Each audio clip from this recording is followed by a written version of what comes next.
That's the dream. Yeah. They're not okay, just leave it when I finish, I'll organize it. Yeah, Isaac, this song brings memories, man. You know, it's around this time that Topo started, after Ramadan last year. Alright. Yeah, after Ramadan, Alright, about that time. So it's about a year now. Yeah. Yeah, so the link is here. So we are live now. So just see this as the normal. This is an adaptation, of the family of the Asian African family fireside storytelling. Please, man. It's around this time that Topo started, after Ramadan last year. Yeah. Alright. Yeah. After Ramadan, about that time. So it's about of the Asian African. Oh, sorry, how's it going? Hello? Yeah. Somewhere I can hear myself. Yeah, it's fine. Yeah, so I was just trying to tell you that it is a relaxed atmosphere. So basically, just imagine that in the evening now, people will just cook food and people sit by the fireside and just basically talk. That's where our elders, our parents tell us stories. And in Africa, we believe that was the way that education and documentation of histories were done. So now you're here with us in our own fireside chat. We basically want to know who is Ola. I want you to cast your mind back from day one, as far as you can remember, primary 2, primary 3, and just take us on your journey, man. Okay. Sorry. Can I interject a little? Yeah, why not? We are also very sorry, Dr. Ola. Like, due to circumstances we couldn't quite control, we've just been back and forth. And today, Isaac and I was hoping to communicate with him on WhatsApp. He was on Facebook. I didn't have Facebook open, and 30 minutes just disappeared like that into nothingness. So, but we're glad that you have been along, following up, and being willing to participate. So that tells us a lot. Even before you tell us about yourself, it tells us a lot about who you are. And to those listening, that's just like, I'm sure, a summary of who he is. Like, very receptive and humble. So thanks. Sorry, we apologize for that, and please go on. Okay. My name is Ola Ifatimein. I was born into a family of 10. Wow. I'm the 5th. 7 boys, 3 girls. I was born in Jimeta, Yola. Long time ago. I did my primary school in Numan, Adamawa State. And then my secondary school in GSS, Numan. Then I moved to Zaria, where I did my university. That was where we met with Isaac. Isaac was a senior that year, zigzag. That guy senior, where they do fancy. They are close to go. Yeah. So we were schooled in the ABU drama school. I think I applied to study law actually. Oh. But they gave me English and drama, so I specialized in drama. Mm-hmm. And I've been within the practice and discipline of drama theater ever since. Oh wow! So were you disappointed? I'm with the University Kano, Can you hear me? Sorry. I said sorry. Were you disappointed when you applied for something else and you were given something else? Oh, most certainly. I went to Zaria with the expectation of studying law.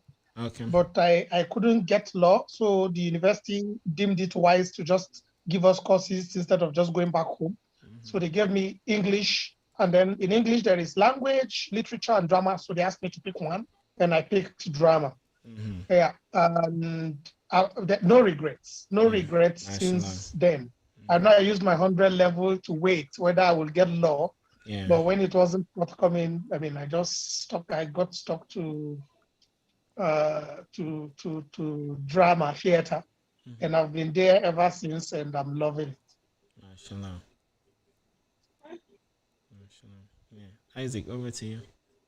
Ola, you Yeah. know, when he posted, Brian, Yeah. when he posted his bio, I looked at the bio, man. I remember all those lecturers that when I used to go to school, they used to make me fear. I say, hey, those lecturers, when they say, Isaac, now us know they come class now. He say, I just see Dr. Buratai, Oga Sam Cafe, man, he's so perfect, man, he's so rest in peace. When I see those guys, man, that was why when I read your CV, I say, hey, my mind does baga, baga. It's so impressive to see what you have done with yourself, Ola. Brian, to say it, since from the university, Ola has been a clear-cut guy that he was a very serious guy. I started noticing him. This guy, man, he was like 2 years. My junior, but nothing concerning him. He was mixing up with everybody. Yeah. Already showing that he knows where he's going to. He's so confident and all of that. So I like to what drives you, Ola? What drove you all through those years? Why did you get? What was your? Well, I think that it's the kind of upbringing I received. Where in my father's house, there are so many people, different backgrounds. Some people we don't even know them, but the house is always full, different people. So right from my young days, I've been with people. We were raised as a community. We have people in our house who are Muslims, who are Hausa and all that. And then we also have neighbors. So it's a community for me. The whole idea of integrating with difference and all that and respecting difference and then, living in peace with, in peaceful coexistence with people. So it has always been so for me. I've never been an introvert, because I've always been around people. Yeah. I've always been around people. And my dad especially has always pushed us to do our best. No matter how little, whatever it is you find yourself doing, no matter how little it is, no matter how insignificant it might seem, always give it your best. So and it has always been like that for me. And that has really helped me in terms of how I relate with people, in terms of how I network with people. I am hardly intimidated by anything. I can relate with anybody, anywhere. And it's like that. That was clear that you, you were a very confident young dude then, and so I totally agree with that. Well, we'll just take a minute, Ola. I've just sent you the link to this show. So if you copy it now and paste it on your wall, maybe some people that know you that would like to follow the show can follow from your own page. Yeah, and wherever you want to share it. And any of that social graph. So take your time. You sent it to my messenger? Yeah, I sent it to your messenger, yes. Okay. So I'm supposed to share it on my Facebook or where? Yeah, any social media, even anywhere, WhatsApp, Twitter, and people Instagram, you want to follow. Yeah, so that's the link to this chat that you can share with anyone that has to follow. The flyer was just for like publicity. So, but this is the actual event that you can share to get us here. But there's no WhatsApp here. Pardon? There's no link. There's no WhatsApp option. No, you can just put it in you just either as a status or something, but it's just something to share. Just like the way you post something, on your status, Yeah, for WhatsApp, just copy the link and paste. Hey, keep quiet. And Isaac, just to catch up on what Dr. Ola was saying about. Oh, sorry, go on. It's not showing me the link. Okay, let's see. It's not showing you what? Isaac, let me send on Facebook to you. Okay, it's not showing him what? He can see the link. The link. Okay. Or maybe I should just tag you. Yeah, that's for Facebook. Yeah, probably. Yeah, for Facebook. I can share it now. Okay, you've seen it. All right, cool. Okay, Isaac, I sent on Facebook too. Yeah, so actually, Okay. while he's sharing, so just to put a note, something that comes to mind. Remember, he was saying he from his childhood and upbringing, he got to get the ethic, ethics to take things seriously, no matter how small they are. That's one of the teachings of Lao Tzu, this Chinese sage. He says that achieve greatness in small things. So, Achieve so greatness in in small small things. things, yeah, that's how people agree that you achieve greatness in small things. That you take a small thing and act as though it's the only thing that is there, and it's really really Yeah. amazing. Yeah, even in anime culture, like I'm used to ninja cartoons, right? You see a ninja that even if he's fighting a fly, he does not joke. Mm-hmm. He does not joke. That's Isaac. Have you ever seen that kind of person? That even if it's a fly, he He's goes fighting. all in. He does not slap you like that and be like, "Oh, this is a fly." You see what I mean? He goes all Yeah. in. I, Yeah. I I think it's a serious measure. I think it's a serious measure of success. Uh huh. People who are very serious, because you have to take everything serious. Yeah. Every little detail, everything that is an assignment to do, it is better you do it very well and do it very right. Absolutely. I could see Ola back then. He was. I mean, I'm sure a lot of our classmates will be very impressed. I'm not sure. I mean, in drama now, as we're talking, that there is anybody that has accomplished. I mean, in terms of what we studied, like what Ola has done. You Mm-hmm. know, but again, may not be like say I just the Ola cannot hear me. Hello. Okay, I can hear you now. Okay. Yes. Yes. So Ola, tell us, man, why you were supposed to study law, and today you were given they were given a course and you were told to choose. So obviously you had to choose and you chose drama. So that was not your Yeah. first choice. So now today you are a lecturer in drama. What is the? I mean, how has it been? How did you convert your mind? From being a legal, wanting to be a legal illuminary, or what do you call yourself, the legal one, to now being a dramatist. Okay. Well, growing up, usually our parents find a way of giving us the dreams we should pursue. So it was like that for me too. They have been drumming in my head that, look, you are going to be a lawyer, you're going to study law, you're going to study law. And it has been so often repeated that I saw it as my own decision, But when Yeah. I got to the university, after my first year, I realized that drama is something that comes to me rather so easily, Yeah. and it's something I am fascinated with. So it was not hard for me to simply forget about law.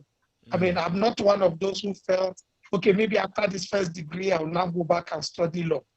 I mean, once I was in theater drama, I just realized that, look, this is where I belong. Mm. This is where I belong. And I've been at it ever since. I Mm. mean, before I even became a lecturer, I was with the National Council for Arts and Culture. Mm-hmm. Oh wow. Yeah, so I worked there for 2 years before Bayero University came calling that they wanted to establish a Department of Theatre and Performing Arts. Mm. So we should come around and be the pioneer staff. So that was how I left Abuja and came to Kano to start the department. And after first two, the tenure of the first head of department for 4 years, Mm. I became the second head of department. And I'm on my third year, going on the fourth. By April, I should be done too, and another person will take over as head of department. So, I Jesus mean, Mashallah. Christ. yeah. Ola, you make me so proud too much. Oh. That time Sam Cafe was head of department. If I Yeah, hear it was say they call me, I don't die. You know. So man, I can imagine, man. So proud of you, man. So so yeah. so so tell me, what are the things that you learned from their cafe and their buratai, our lecturers, that today that you Yeah, find that that how do you apply those things, or you don't apply them? How? Just tell me the Yeah, experience. yeah. You know that aside the classroom interaction we have with our lecturers, they also were mentors to us, And I mean, whether they are doing it consciously or unconsciously, we pick up a few things from them. Yeah. Yeah. So like somebody like Ogasam has always been a remarkable person.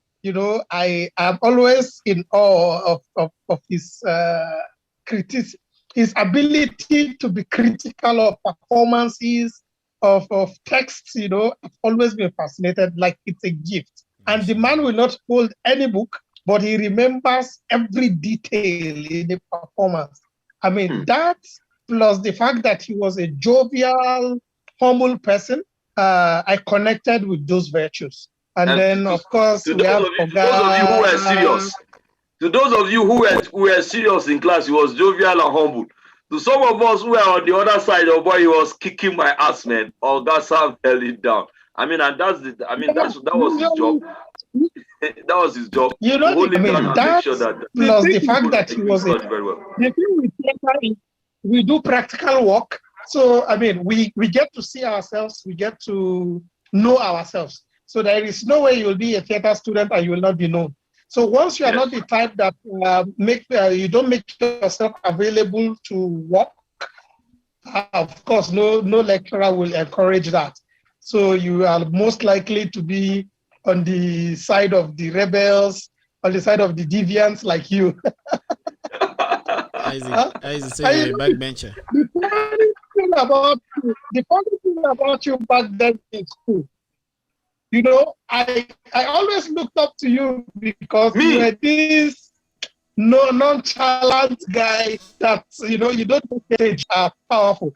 I always remember the role you played in Merchant of Venice? Yes, Merchant of Venice. Yes. Boy, that thing lingers in my head. Oh yeah. So Brian, you see, I'm a star now. Yeah. And let me tell you about that Merchant of Venice. Yeah. Mm-hmm. That time I had slided. No, I had slided. What? No, spilled. So when I spilled, I joined. When I spilled, I joined my juniors. Yeah. Yes. So there was a clash in my head that these are my juniors. My colleagues are going out, and I'm coming to study with my juniors. But when I started going to the class, Oga Ilya quickly realized that. And he called me and said, "Come on, man, forget everything. These guys, man, this is where he's learning. You can also learn here and even be better than those your guys." So I kept that in my head. Then again, I traveled again. I disappeared. I didn't show back until I think maybe 3 weeks or 4 weeks or something, to production. So when I came in the Merchant of Venice, my character does not exist. It was Oga Eliasu that saw me and created the character and said, "Isaac, you must do this." Yeah. So and I still really appreciate him for that. I remember, we lost Rachel Beckham. She was there. She was Princess Portia, and all of that. So, but today is about you. But thank you to say you were looking up to me. I don't believe that anybody can look up to me in that department. For waiting now. What you can do on stage, not your misbehavior off stage. Okay. I don't.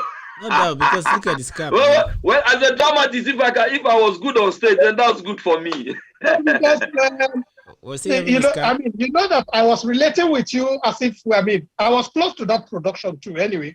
And I was a junior, but I was always going there to pick up 1 or 2 things to learn, So I didn't like the fact that you come late to rehearsals and then you appear like you don't care. But once you mount that stage, I'm like, whoa, Wow. So I give you that. But all right, thank you. Be like that. Thank you. So this is like Buratai, Oga Buratai or Oga Sam scoring me. So thank you very much.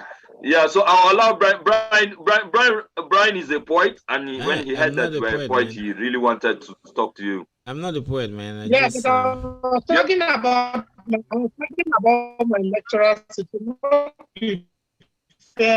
If you allow me to just talk about Oga Sam. Oh yes, there please. are go ahead. People that I will not mention. So aside Ogasan, of course, there's Dr. Jenks, Prof. Jenks, late now though. He was also one person I really looked up to because he wasn't just a classroom professor. You know, he was somebody that was out there making impacts in global spaces. And that was one thing I found quite fascinating about him. And it's something that I would really, really, really, really love to do too. That beyond the classroom, what impacts are you generating? What impact are you creating outside of the classroom? And this is something that I believe scholars must have an eye for, you know, making impacts, connecting with people who practice outside of the four walls of the university, you know, and that particular thing about Professor Jenks was something I was like Elisha looking for that mantle to carry when he drops it. Yes, So, unfortunately, they left too A bit too early. how do you say, too early, you know, so we did not have the conscious mentor-mentee relationship, but he was somebody that I really looked up to.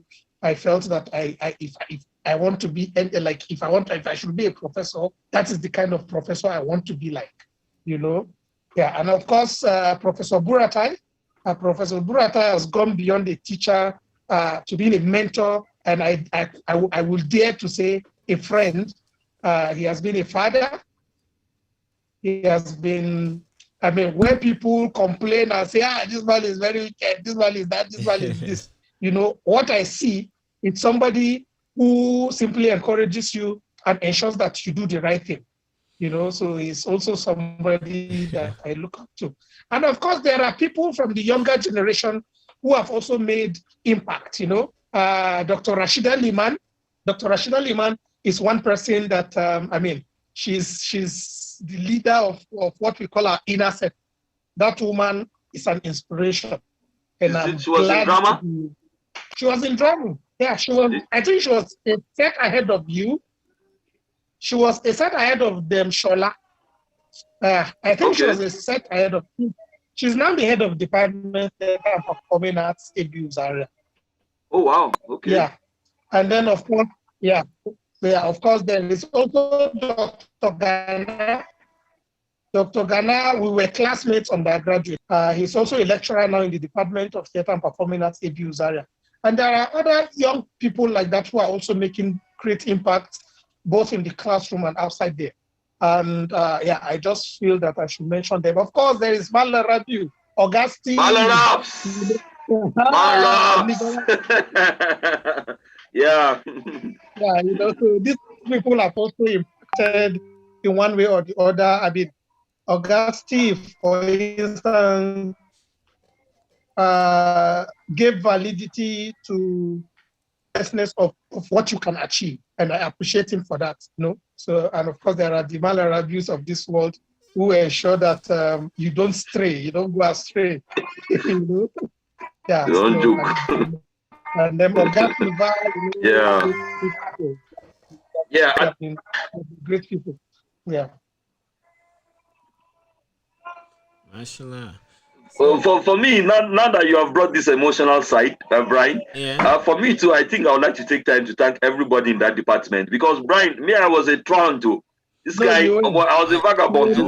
I mean, if I had not gone to drama, but for a bad student. I don't know, Isaac, it's showing I was a vagabond. If I had not gone to drama, Allah, I'm telling you today, if I had not gone to drama, I don't know what I would have become, because all the guys that were hanging up, drinking, clubbing, and all of them, most of them were withdrawn.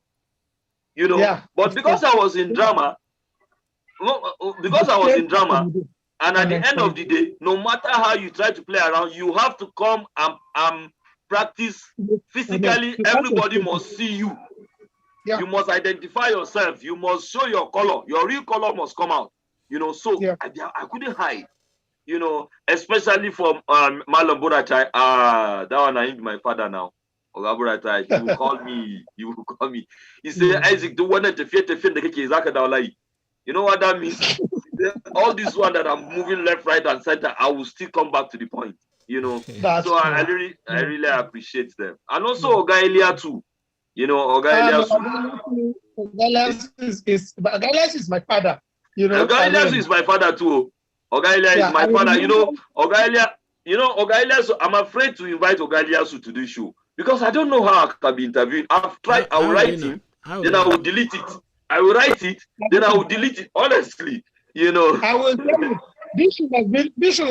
there should be another one where you'll feature me and Ogaliasu because All there are right, stories to be told. There are all right. stories We to be can do told. another one. We can do Yeah, another we can one. do another one. If Yeah, we can do another one, now that I've said it here, yeah, when we finish, I will contact him. I will set another one. If you give us a date, we'll have it. yeah, Yeah, yeah. yeah. I want us So, to talk about the informal education that took place when he was around in Drama Village. yes, There are things I really want us to do.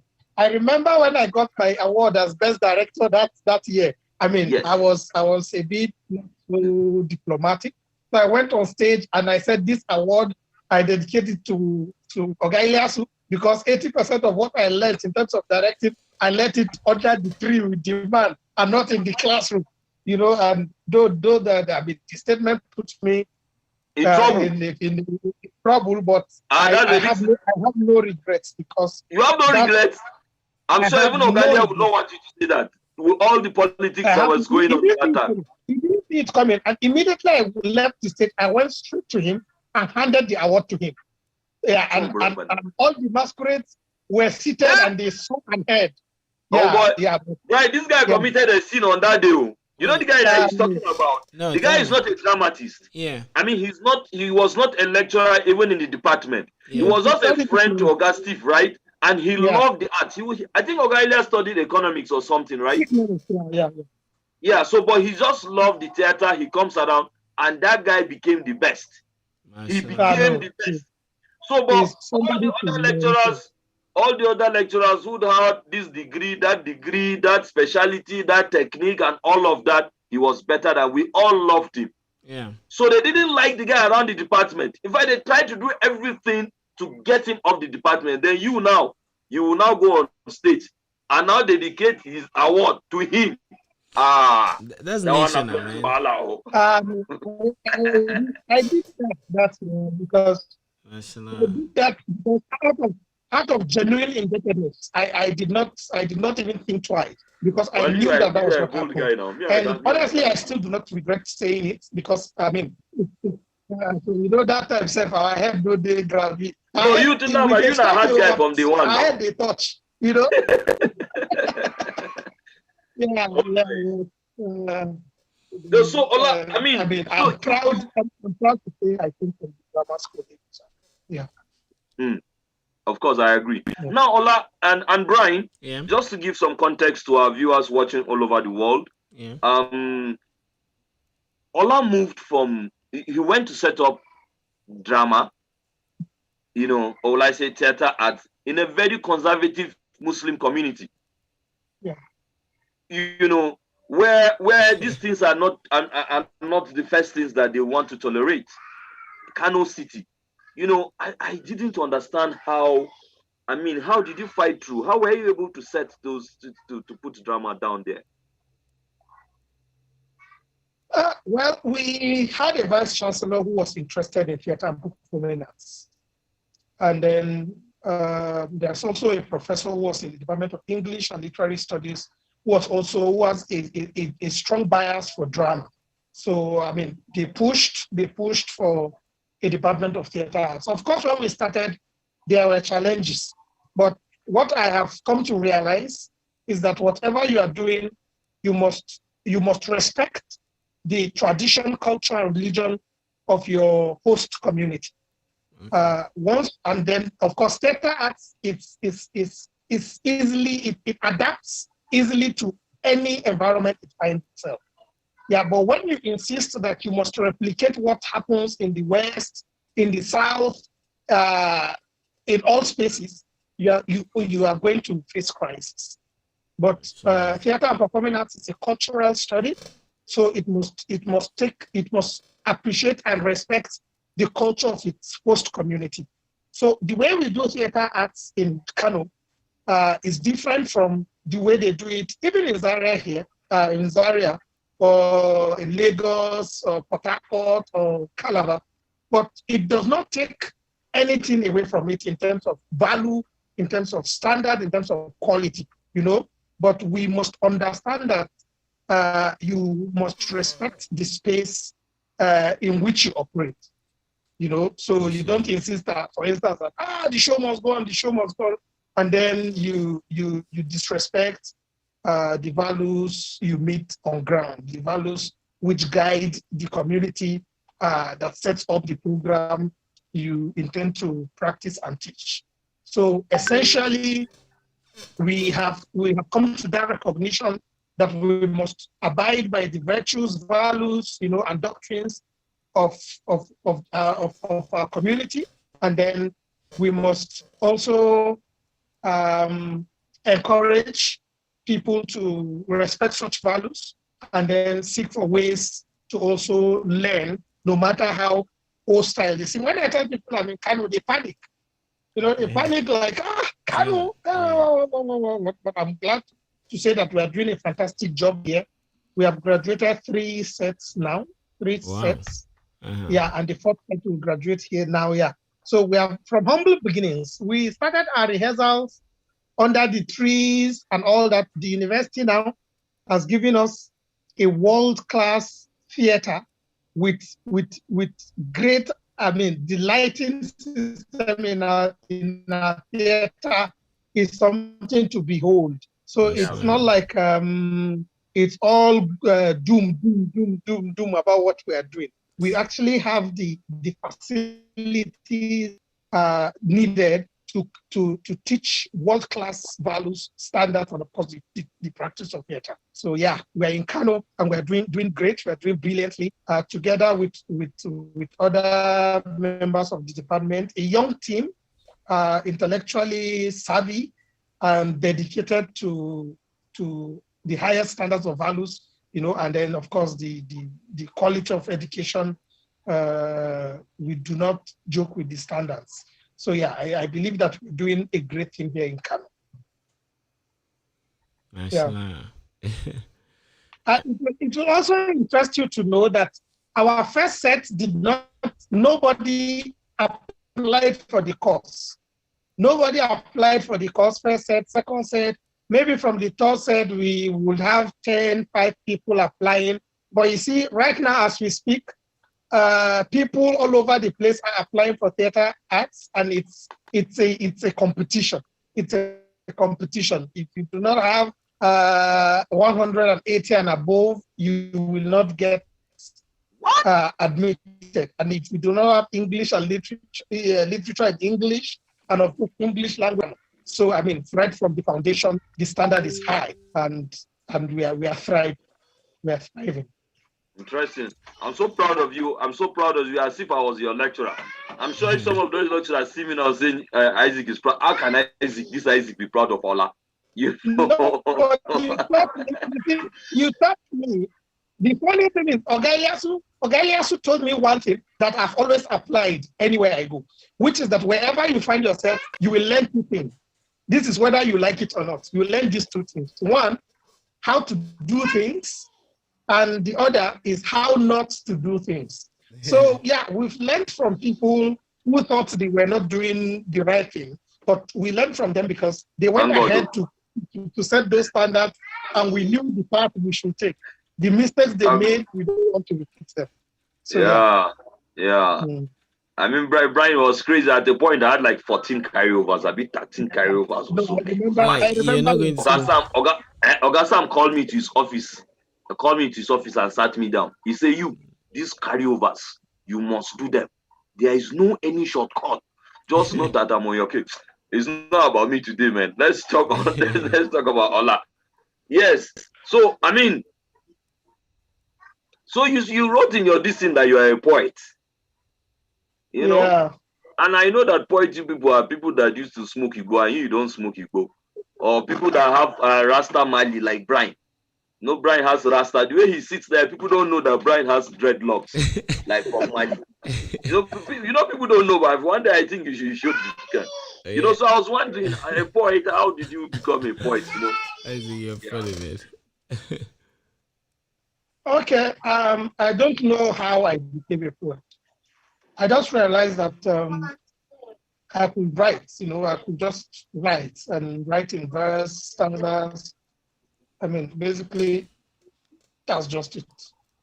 So it's just a claim that I'm a poet. I'm not even sure, but No, I write in. Yeah, it's one of those things that, especially as people age, that's when we start finding meaning. It's one of those things, just like drama, it's very distant. As you're younger, it maybe it's too tall up there that the distance for us to see the head, what it means, we can't really grasp it. But as we age or perhaps grow taller, we are able to understand and see its value. So it becomes some sort of a fascination that if people see it somewhere, they can pass without asking you one or two things. So it's really, really fascinating to see people that, because it shows you passion. It concretizes like passion, that this person actually is investing time in this thing, or some spirit is overtaking him somehow. You see what I mean? Yeah. But I Yeah. mean, So, but in your journey, right, as a first law and then drama, either, as kids, me growing up, I would go to school not really knowing what school is, then trying to pick up, and then seniors will tell you what is after. Then maybe you get to university not knowing what is after. Someone tells you about a job, and then you may panic, and then you think of what you're doing.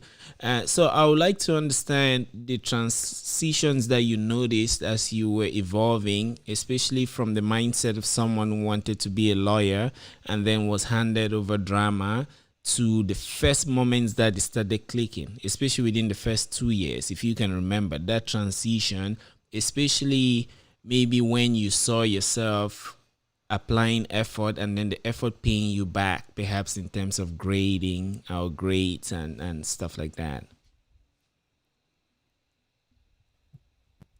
first year in drama, I was just playing around.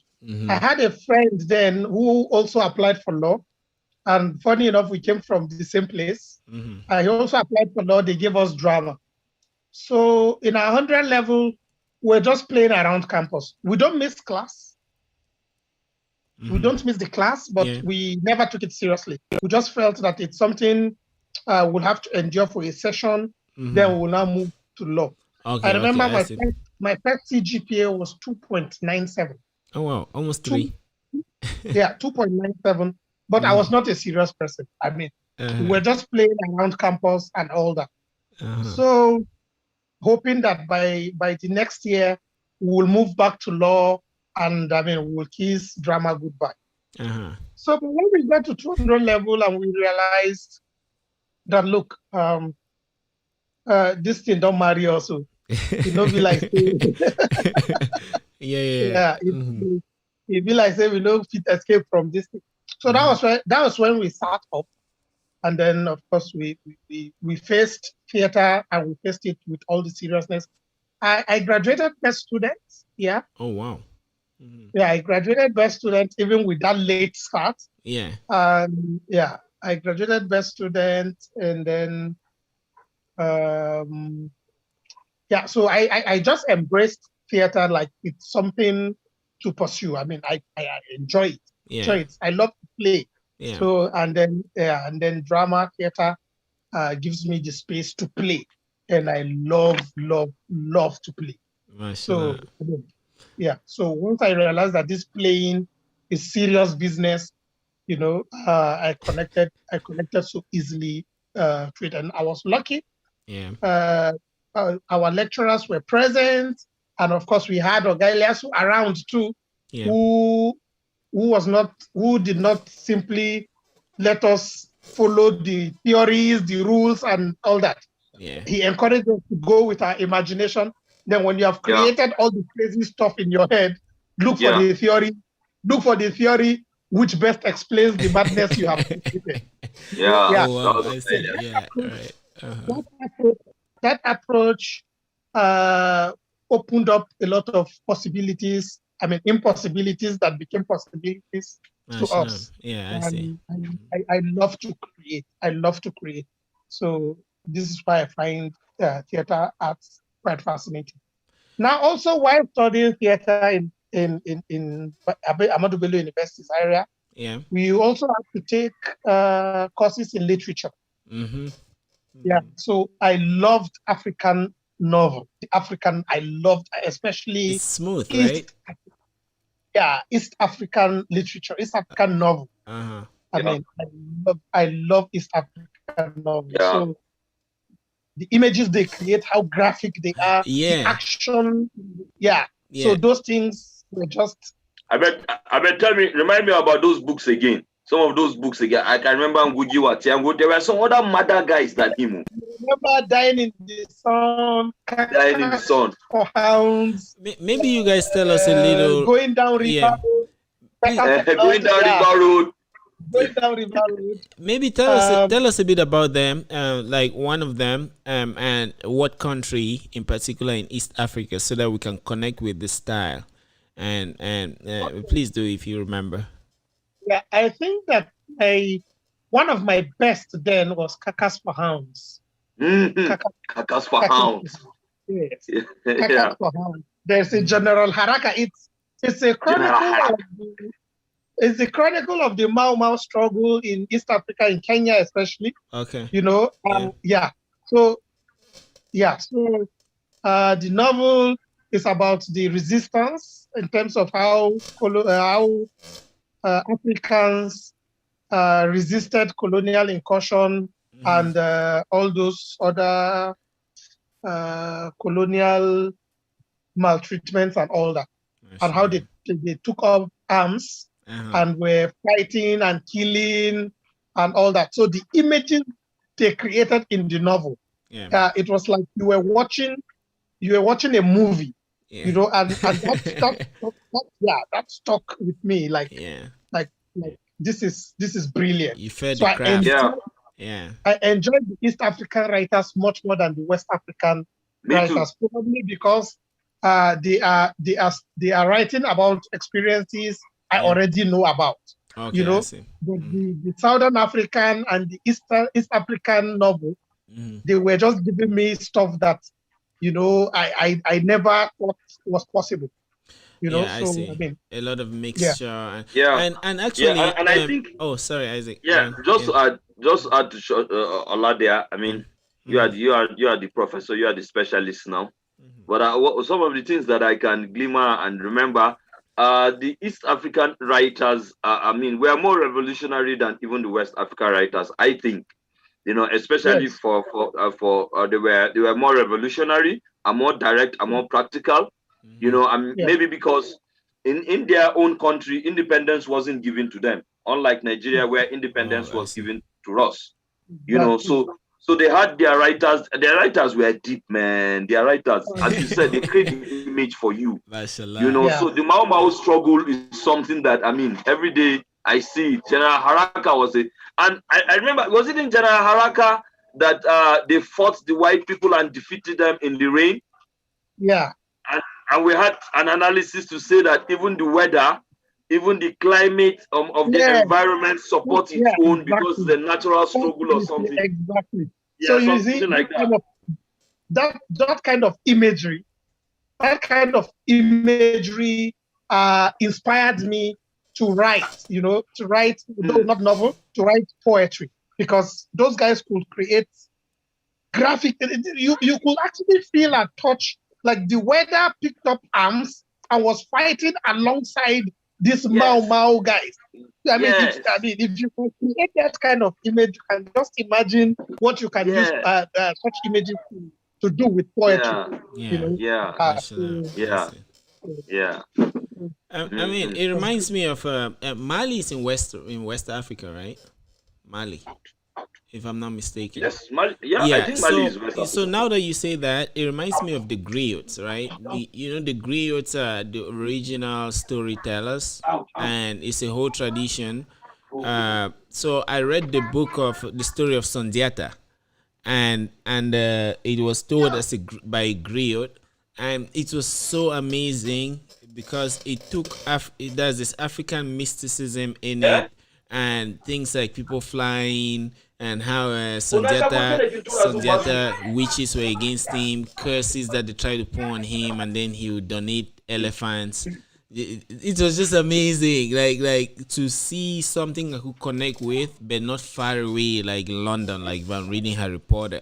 You see what I mean? So, and then it's like they know how to hold your mind and then give you a tour in the city of whatever it is that they are trying to show you, and then they take it up to a certain level, and then they tell you that it's not from their mouth that you hear that witches fly on broomsticks, and then they leave it there. It used to be very amazing. It was this kind of a play. That's sometimes I will forget to be breathing. That's as I'm reading it. There's this tension or something that is mounting in me, and then when they leave it, I notice that, oh my god, what has been happening to me? It's really amazing when you see these Africans really do their craft. Like a lot of people minimize us, but when they get and see what it is that we're talking about, like it's amazing. It changes your life actually. Yeah, and you are right. We will need to bring Oga Elia here, Brian. We bring Oga Elia here, and also bring some other of our classmates, so that we can really talk about. I mean, all these things. So very, yeah. But I'm surprised again. You didn't write plays. You didn't write dramas. You went to write poetry. Oga, I say your head the grace well though. And I'm writing another one, but I find poetry more, I don't know, I find poetry much more revealing, much more, it's a better space for me to express my hallucinations. Mashallah. By daydream. I see. Poetry gives me that space, Yeah. much more than drama. Yeah, but I've written a play and I'm writing another one. So hopefully I get to publish them. Oh, nice. Oh, nice. But is there any reason in like can you dive into a bit more detail? And I'll start a little. Some people, you may have a feeling this, like you say, hallucination, some emotion, some wisdom can be mounting from the deeps of the sea, and then it falls into your stomach, and you want to write it, but when you imagine the intro, like if it's prose or an essay, you waste time thinking of the intro. You see what I mean? Or thinking of how you conclude, or thinking of phrasal verbs and transition, all that kind of nonsense. Whereas with poetry, it's just freestyle. Just let us know for you. Let us know for you, like the process, especially if you had like your first poem that you really looked at it and you felt like this is something. If you can tell us that experience, we'll be very grateful. Okay. As undergraduate students, we were writing poems here and there and short stories. Yeah, I remember Adas then, now Tapasa, used to have a creative writers corner where you submit your creative works and they paste it, and then people comment by writing on the board and all that. Then you pick them up. So I remember I started writing around that period. That is consciously writing for the sake of criticism, so as to get readers to give you feedback. So I started writing that period. After a while, I stopped writing. Then when I came back for my PhD, I think just before the conclusion of my PhD, or immediately after, I found myself writing poems again, and yeah, usually something just happens to you, and then you, one creative aspect, one creative part of you that has been dormant for years will suddenly erupt. And when you begin to write, people begin to wonder, how did you get so good so soon? They don't know that it has been a long, long time coming. It has been a long, long time coming. Some of them take just longer incubating, but by the time you hatch them out and then you see what you have created, and then Of course, you listen to how people appreciate your work. Some of them interpret the works in dimensions you never thought of. Yeah. You know, so you begin to sense that yeah, you're writing some sense. You know, Mashallah. so yeah, so that's it for me. And I mean, all of my poems that I started writing from 3 years ago are on my Instagram page. Okay. Right. Uh, yeah, we are working with Ismail Bala, a friend, to publish some of them. So, Mashallah. but you can easily have access to them once you go to my Instagram page. They are Okay. all. Yeah.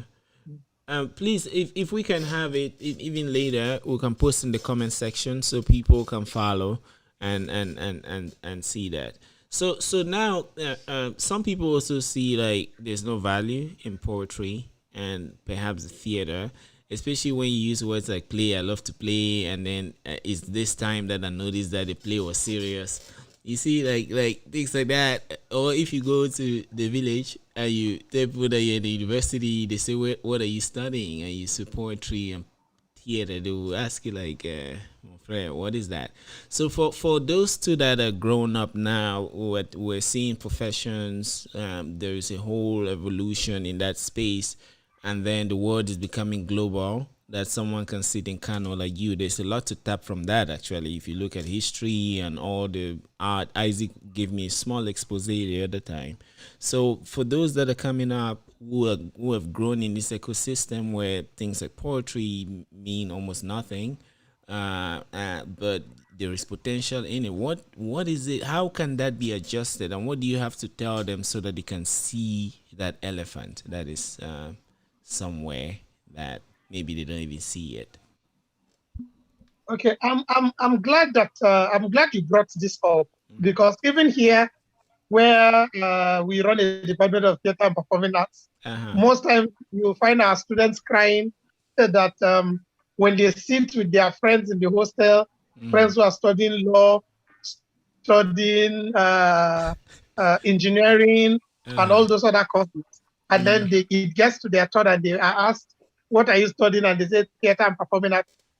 They are usually laughed at, like you left your houses Yeah. to come to a university so that you can sing and dance and clap. Are you serious? You know? And then they get downcast. They become worried.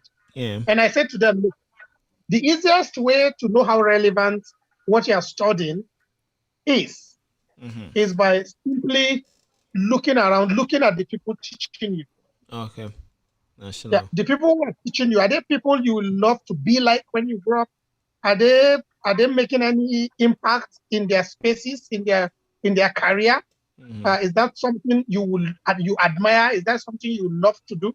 If yes, generally people have no respect for what they do not understand. I mean, it's a basic thing, you Yeah. know. I agree. Yeah, once they don't understand it, they try to run it down, Yeah. you know. Yeah. In the university here, I believe beyond the entertainment value we add to the community, to the university community, we also do theater for development interventions where we go to communities and we reside there and we interact with the community members, and we go about creating consciousness around problems, issues in the community, and how to Oh. go about solving them. Uh-huh. And all this have added up to demonstrate the relevance of the cause Yeah. to to people around here.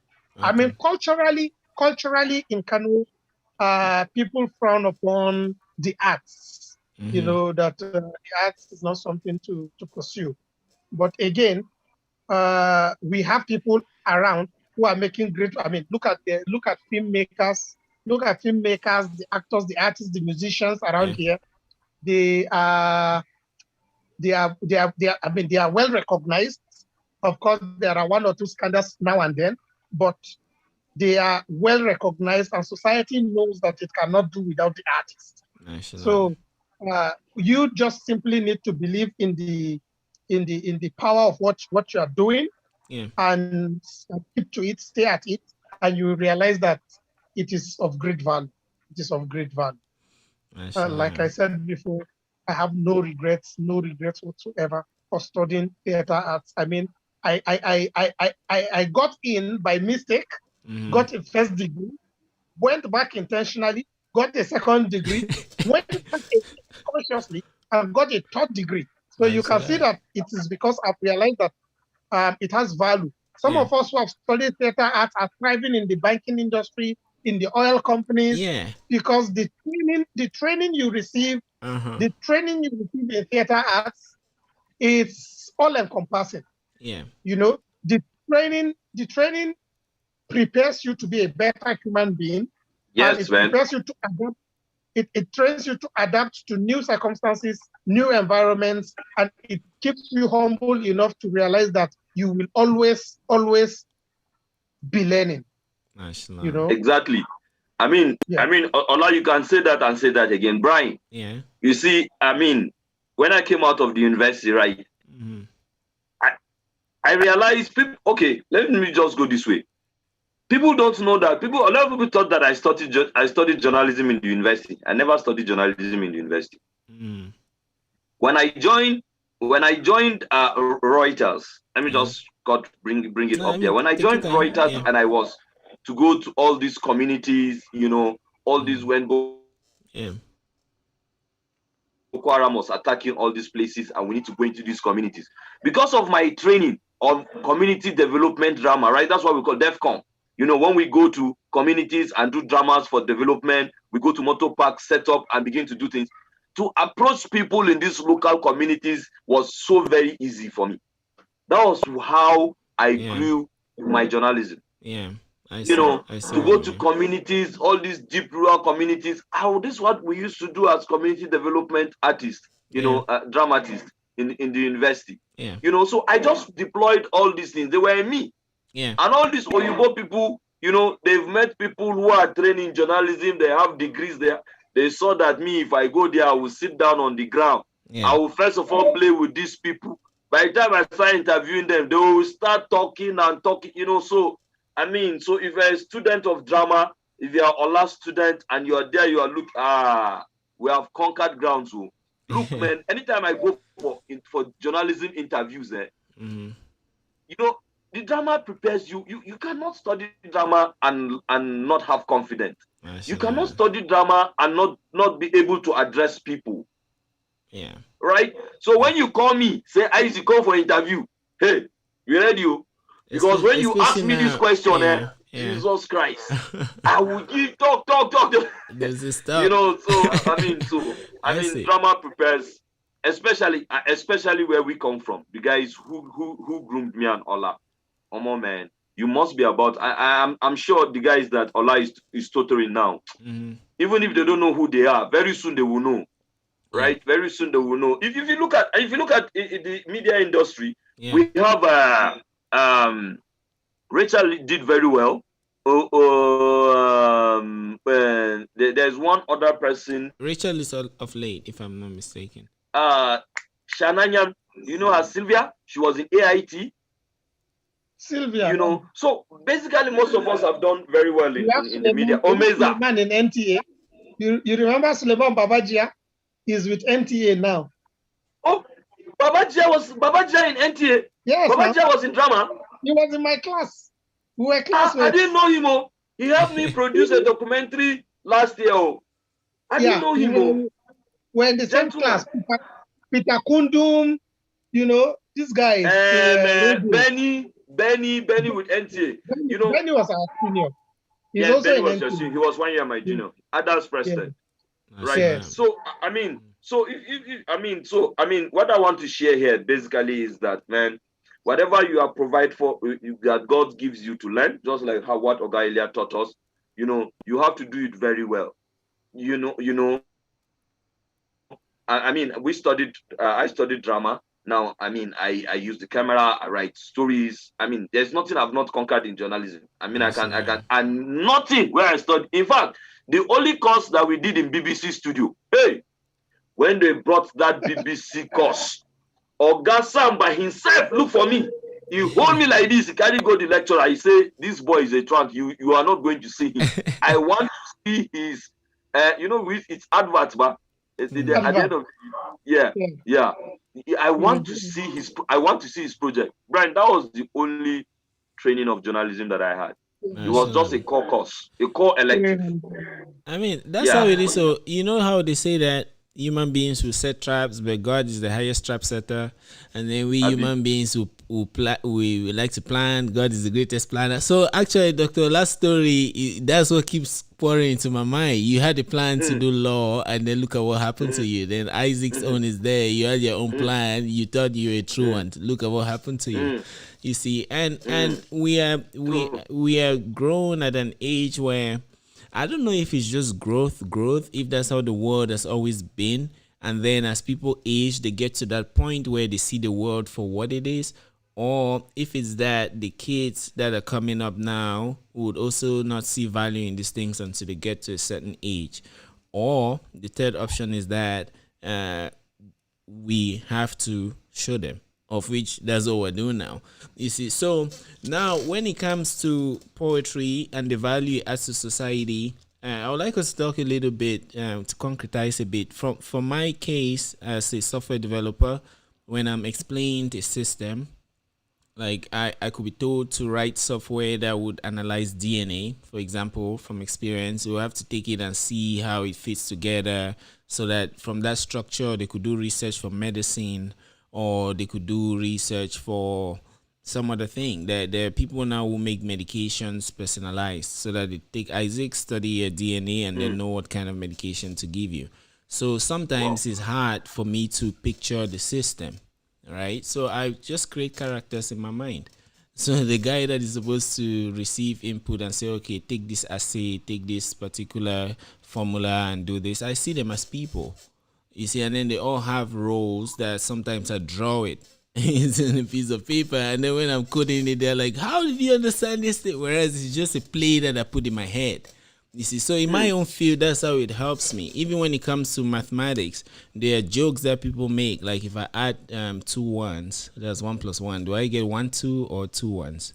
So now if you think about it, you separate them, you put them together, you see that you have done an exercise that you, the dramatist and the rest, that's what you do. And like Dr. Ola said, that's how they thrive in petroleum industries and in things like that. So from your own experience, please tell us how drama has made you grow, especially knowledge-wise. I'm sure it will first of all expand in languages, then perhaps you start realizing that your logic is expanding. So please let us know some of those, if you can remember. Sometimes these things don't charge very well from me.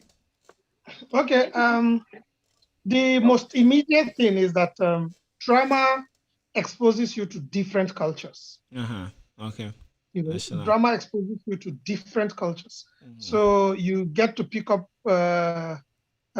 certain cultural values and the language of a people. Maybe you are doing an Igbo play, for instance. Before you know it, you know Igbo songs. You know how the Igbos relate when it comes to elders and the young ones and all that.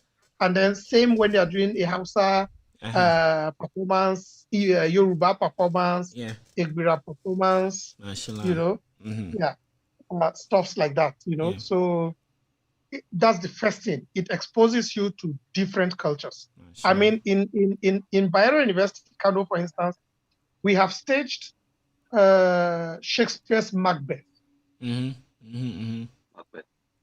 we resituated it to ancient Kano society. Wow. Just like the Zigzag did with Merchant of Venice. Yes. We have also moved The Gods Are Not to Blame by Olarotimi from the Yoruba context to the Hausa pre-colonial setting. Yeah, so we do these things.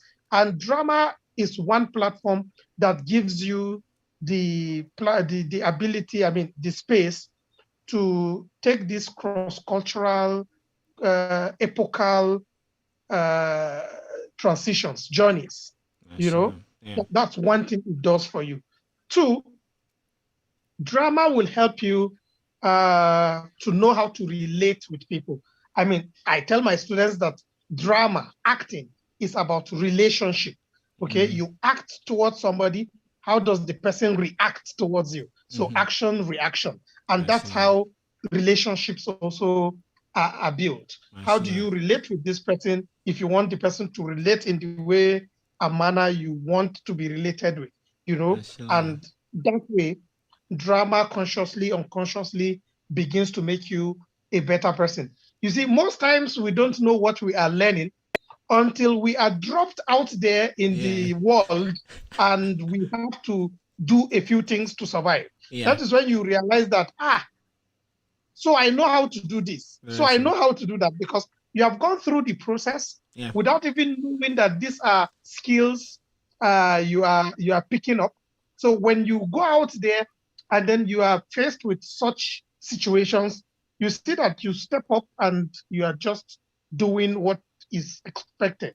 And you begin to wonder, how did I know this? How did I know that? Then you connect it to the experiences you have garnered while in school, when studying drama, when they say, don't go that way, come this way. You cannot travel. Look, the show must go on. No matter what is happening. No matter what is happening to you, you must stay true to the text. You must stay true to the performance. All these things are not just for your discipline. They are for your general makeup and growth as a human being, as a person. And then there are so much more. There are so much more. Drama allows you the flexibility to adapt to different situations. I know a person who did first degree in drama and then moved back to study medicine as second degree. Medicine. The person today is a medical doctor with a difference because she's combining her theatrical skills and experiences with the science of medicine to treat people. So naturally you will know that this person is not just a science doctor who does not know how to have empathy, how to connect with patients. So there are a lot of things that drama will do to you that you may not even realize that you got this from drama. Mashallah. I see. And I'm really amazed at the point, the adaptation point, especially since you connected it with an example of the doctor, because when you watch movies today, especially Western movies that go deeper because maybe they have money and then the industry is different than back in Africa where we can't really explore a topic to its deepest, maybe because of budgeting and things like that. So you see a movie about doctors and then the main character is just an actor, but they really act as a great doctor, and then you see them in another movie as a pilot. And so just that flexibility of you like staying in character, as they say, it's really great to see you connected like that. And today where people easily get depressed or we are so focused on some kind of an image of who we are that anybody that does anything aside will get pissed. So we get angry, like I'm a strict person. If I come late, if somebody comes late, I just get angry. But perhaps if they come late, I could think it's a role. You see what I mean? But now, as you study drama and as you mix into several cultures, what are some of the things that you have seen that serve as common denominators in all other cultures that if we have to dive on a moral plane, you see that we are all the same from your experience? Well, in terms of culture, the one thing that I will say it's probably the representation of women. Okay. The representation of women. Yeah. Usually women are portrayed as second class, as supporters. They hardly take the lead. And I'm glad that there are scholars out there who have consciously tried their best to ensure that the woman person is also treated as a protagonist with all her rights in place. as a lead character with all Mm-hmm. her right. I mean, I usually give an illustration with the title of a play, More Than Dancing, because Okay. usually when we come to do performances in the theater, Yeah. you will find out that the people who form the composition of dancers are usually the girls in the class. Yeah. Yeah. Yeah. You Yeah. know, Oh, yeah, now I we'll see. say Uh-huh. Uh-huh. the girls will go and dance. Okay, in this scene, we expect dancers. So where are the girls? So Yeah. we naturally allude that role to Mashallah. women. Yeah. So the question for me is, um, why won't the woman be the major character?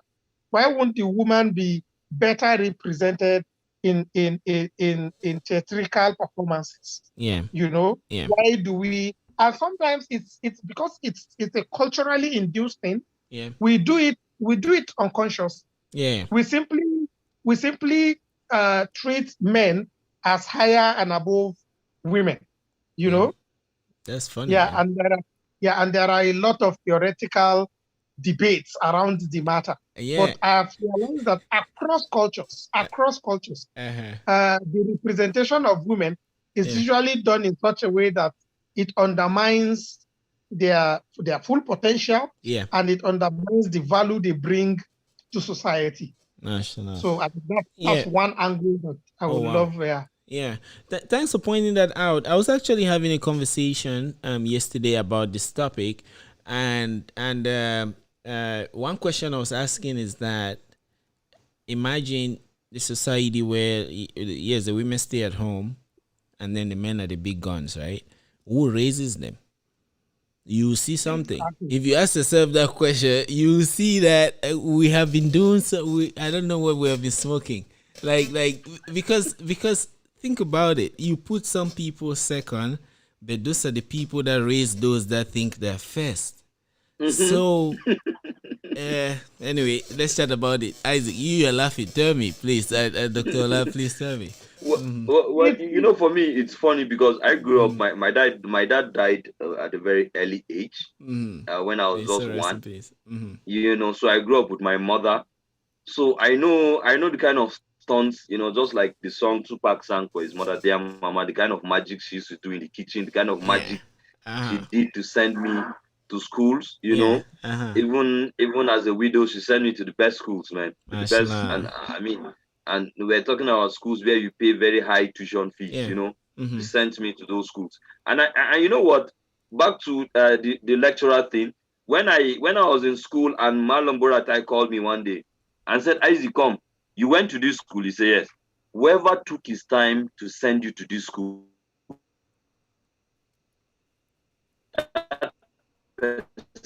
meant well for you. I will never forget. And that time I've lost my mother. Oh man, so rest in You peace. know, Yeah. I now felt that I cannot just be to make me be. Yeah. So I when I see people that try to put women at the back seat, I know that they just don't know what women are, because I know what my mother did. You Mashallah. know Yeah. how she stood for how many years. Mm-hmm. Very best of it. It's about women. People who think that women do not we put women second class. You just don't know what you're doing, man. Yeah. It's strange, man. The guy that beat That's my Mike take. Tyson, if you listen to him, right, this interview, you see, he always say, my mama taught me that. I was like, man. It's very funny. Yeah, you see the guy that beat Mike Tyson, big guy. Yeah, He's look big, at and look he's at always Burna telling you Boy. what his mother taught him. My mama taught me this. My mama taught me not to give up. My mama Look taught at me Burna wake Boy, up man. early. Yeah. Look at Burna Boy, man. Burna Mm-hmm. Boy, his mother is his manager. She's Mashallah. been everything. Uh-huh. Look at this guy. What's his name? This AJ. Mm-hmm. AJ, the boxer, the heavyweight boxer who is challenging Tyson Fury now. Mm-hmm. You know, AJ lives with his mother up to today. His mother is everything to him. Mashallah. So it probably means that if you are close to women, if you understand women, look at Tupac, man, Mm-hmm. the hardest guy on earth. Yeah, all he Mashallah. talks about is his mother, his Mm-hmm. women. He Mm-hmm. respects women more than anything. Mm-hmm. Tupac has his best 2 songs. Dear Mama is about his mother. Keep your head up.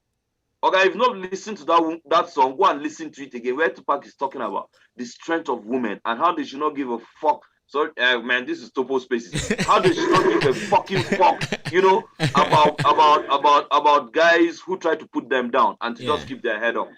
So it means that people who respect women, who pay attention to women, who listen to women, men, let me say that, come out to be the strongest people, Yeah, very strong. Look at I could go on.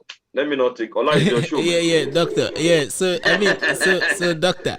So I mean, he has made the topic so very easy for us. I'm really fascinated because this is something that I never imagined. Like when I was asking the question, normally I would have a free mind to learn what he has found out. That's why I asked. But mostly people talk about love, like you know what I mean, like no matter where you go, a kid smile is a kid smile. And then the doctor gave us some reality that is like still blowing my mind. You see what I mean? So normally you had mentioned More Than the Dance that tries to really integrate women into their role is not just to play just to dance and things like that. But how, let's say we have a society where more women are integrated into it. Like, what do you see in that kind of society? What are the pluses? Well, mothers, women are nurturers. You could hear Isaac mentioning great people who always allude the secret to their successes to their mother. I mean, women will always nurture. Women will always be the ones. I mean, in your own upbringing, you know that your dad was harder on you than your mom. Yeah. Your dad could sorry to cut you short. Sorry to cut you short. That I have my friend. The kid is stubborn. The mother is saying to the man that slap him, and then the man slaps the kid. Then the kid runs. The mother hugs him. I'm like, man, you are the devil. Yes. Anyway, sorry. I just don't let me bring this. Tell the mother slap him. That slapping. Then when he slaps, the man runs to the mother and then she opens her hand like that. He comes. I'm like, oh my God, this is the devil. But anyway, sorry. Continue. Sorry. Yeah, so I mean, women are the lotion which soften the skin of life. Mashallah. So yeah. So once any society you go and women are empowered, you will see that the society is thriving. Mashallah. Anywhere where women are subjugated, you will see that the society is not making any much advancement. Mashallah. So I mean, for anywhere, for any society to grow, because I mean, women naturally they are the ones who raise the children. Just like you mentioned, that these people are raised by women, and then they keep perpetuating the patriarchal thing and all that. Yeah. It is simply because the superintendent notion of life is patriarchy. So women naturally have bought into that idea, and they are raising boys and girls to accept patriarchy.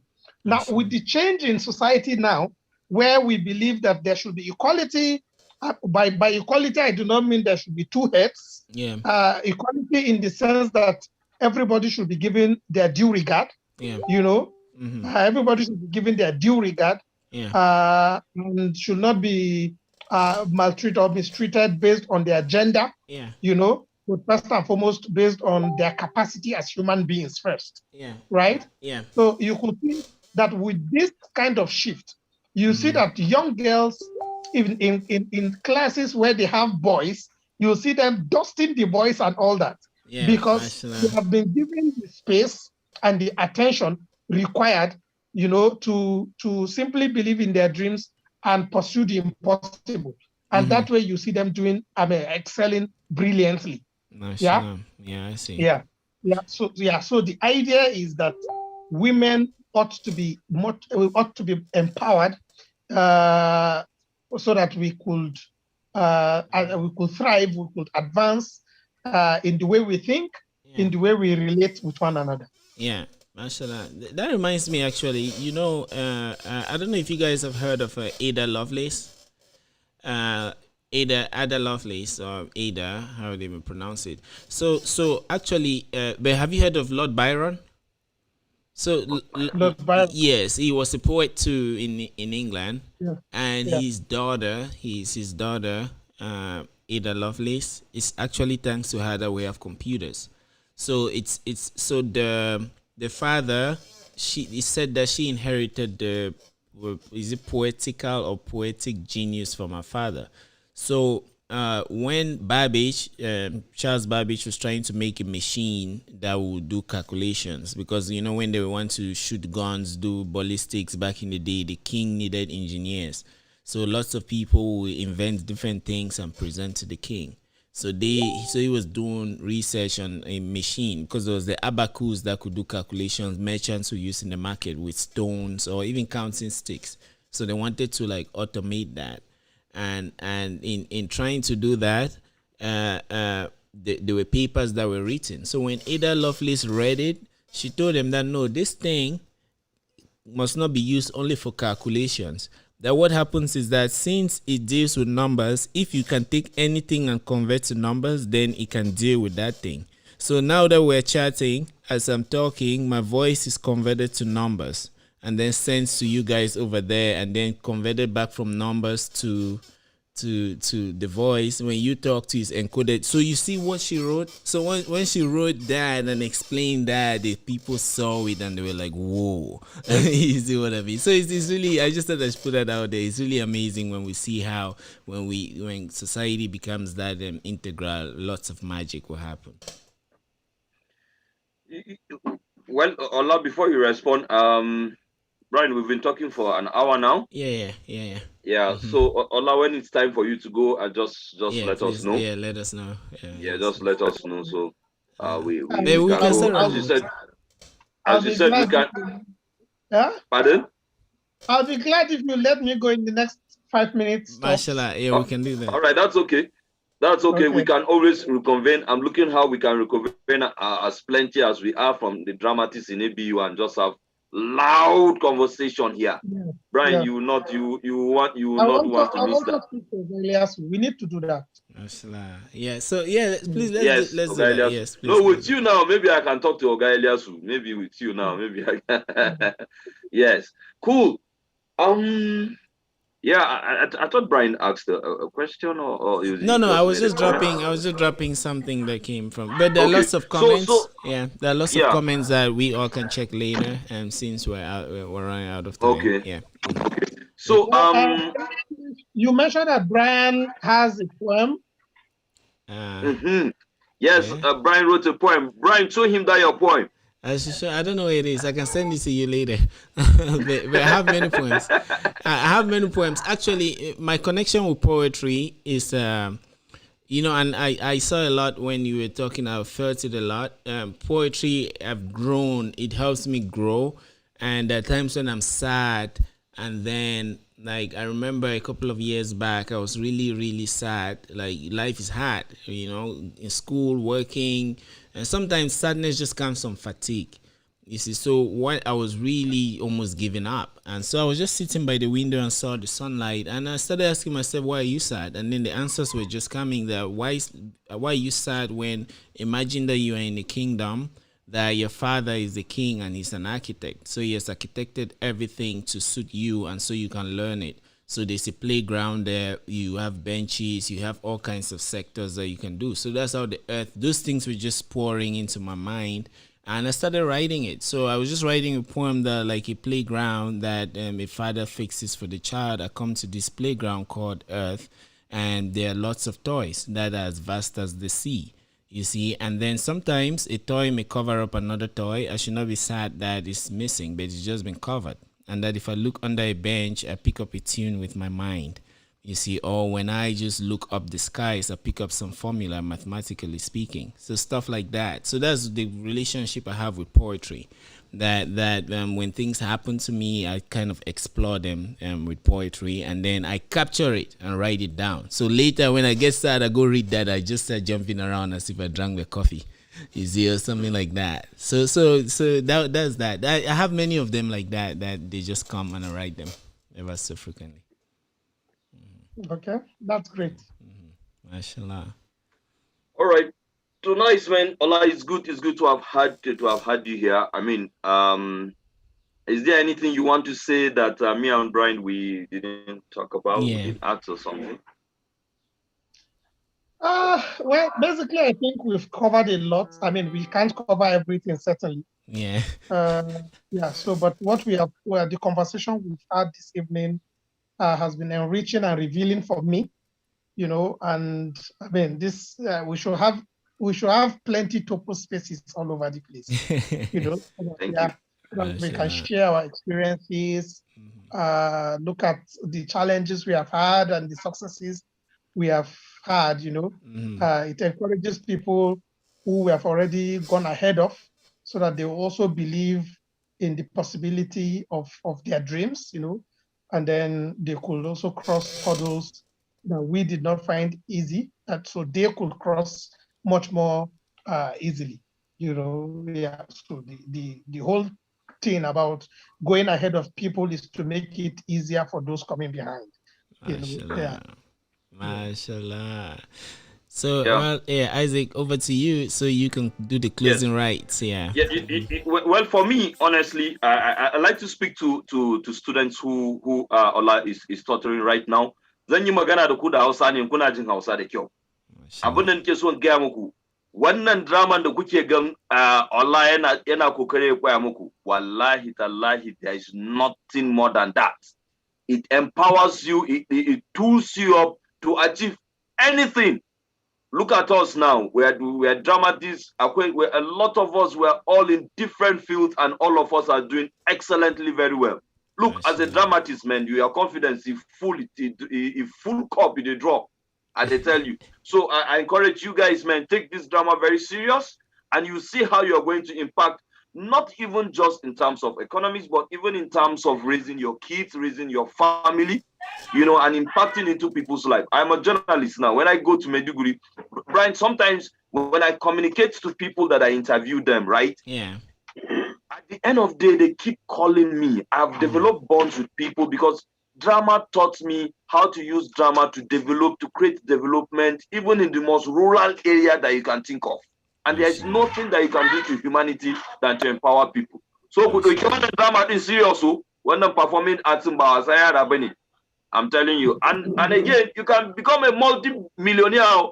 This Dr. Jenks is talking. He was a millionaire, one of the richest lecturers that we had in the university those days. So it's good that Allah is good that you made him your role model. It's a good thing. So you are a millionaire too now, I guess. Mashallah. So thanks a lot. Thanks, Isaac. Thanks, Dr. Ola. Thanks, everyone, for joining. We've come to the end of this. I'll just beg Allah in His 99 names, He who creates the world and who created the skies above us without a pillar, that He may continue to bless us and guide Dr. Ola, guide Isaac, all those that are watching, and your students in particular. Amen. Ciao. Thank you, guys. See you. Thank you, man. Thank you. One love, bro. Yeah, man. Cheers. Yeah. Bye, guys. Yeah.